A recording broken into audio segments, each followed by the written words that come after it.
Alphonse Gabriel Al Capone, born on January 17, 1899, in Brooklyn, New York, grew up in a large Italian immigrant family.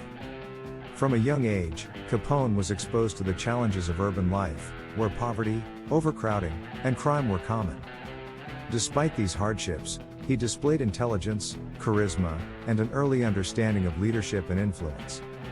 Dropping out of school at 14, Capone became involved in petty crime, learning the ins and outs of theft, extortion, and street-level enforcement. These early experiences laid the foundation for his later rise as one of America's most notorious gangsters. The introduction of Prohibition in the United States in 1920 created a golden opportunity for criminal entrepreneurs. The ban on the sale, production, and transportation of alcohol sparked a surge in demand for illicit liquor. Capone recognized this opportunity and moved to Chicago, joining the criminal organization led by Johnny Torrio, a seasoned gangster with a talent for organization and strategic thinking.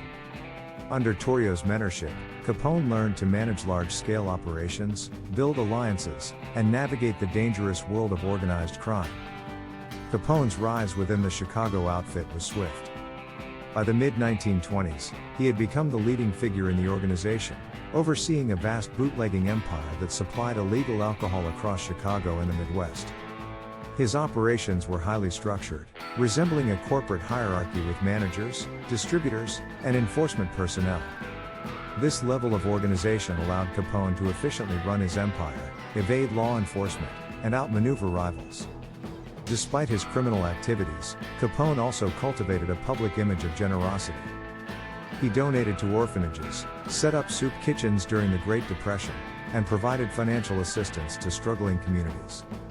This dual identity, as a feared gangster and a benevolent benefactor, made him a complex and compelling figure in the public eye, earning both admiration and fear. Violence, however, remained central to Capone's strategy. The Chicago outfit engaged in brutal conflicts with rival gangs, most famously the North Side Gang led by George Bugs Moran.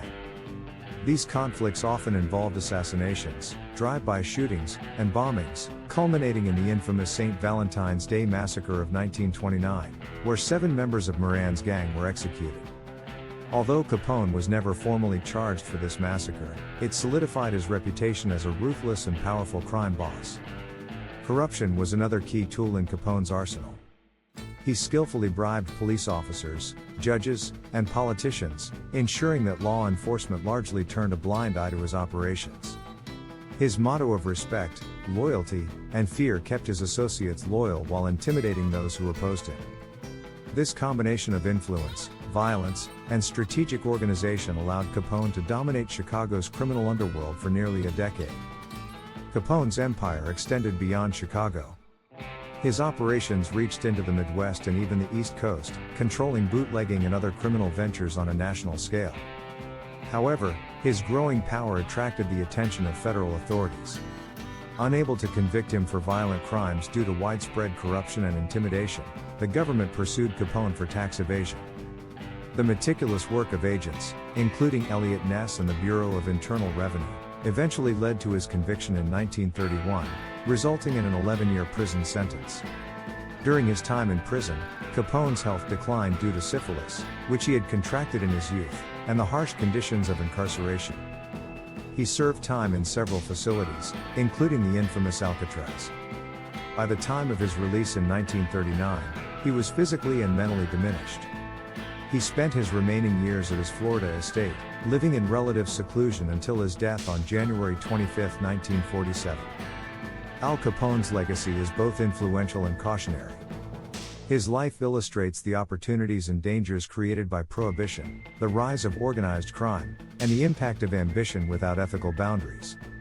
He became a cultural icon, inspiring countless books, films, and television series that examine the allure and consequences of criminal power. His story also shaped modern law enforcement strategies, emphasizing financial investigation, federal coordination, and innovative legal tactics to combat organized crime. The rise and fall of Al Capone also highlight the societal conditions that allowed such figures to flourish. Economic inequality, urban poverty, and demand for illicit products created an environment ripe for organized crime. Capone's operations demonstrated how criminal enterprises could infiltrate legitimate businesses, manipulate public perception, and influence political structures. For the United States, Capone's story serves as a historical lesson and a cautionary tale. It underscores the dangers of unchecked ambition, the challenges of enforcing law during social upheaval, and the necessity of innovative approaches to combat organized crime. His life continues to captivate audiences, offering insight into human behavior, strategic thinking, and the intersection of crime, power, and society. Ultimately, Al Capone's narrative provides a window into the Prohibition era, the evolution of organized crime, and the lasting influence of one of America's most notorious figures. His story reminds us that ambition and intelligence, when coupled with moral compromise, can produce both extraordinary influence and devastating consequences. Subscribe to Neura Rise for more real-life history, true crime, and stories of legendary figures who changed the world.